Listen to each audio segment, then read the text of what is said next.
Hello guys, David from Audi Locksmith. Today we got Audi TT 2015 S-Type with a problem inside the ignition. Ignition sometimes turn, sometimes won't turn. Most of the time the problem is the steering lock, which is this piece.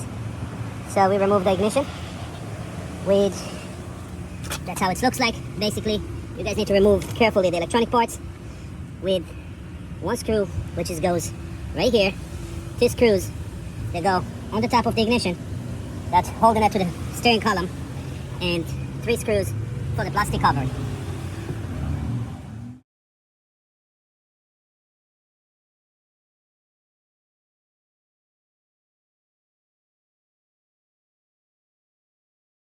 Okay, that's basically how it looks like. That's the steering lock.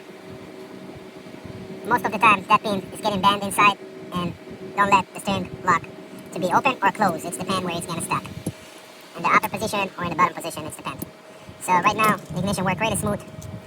Open and close easily, with no problem. Before it was getting stuck. Sometimes you take the key out, you'll not be able, and sometimes you'll not be able to start it.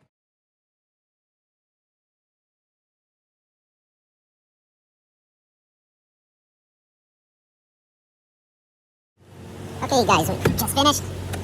Like you can see, the key goes in the ignition. Really smooth and easy. Alright, before the customer was not be able to turn it, he had to jiggle it. Now it's all works smooth. With no problem anymore.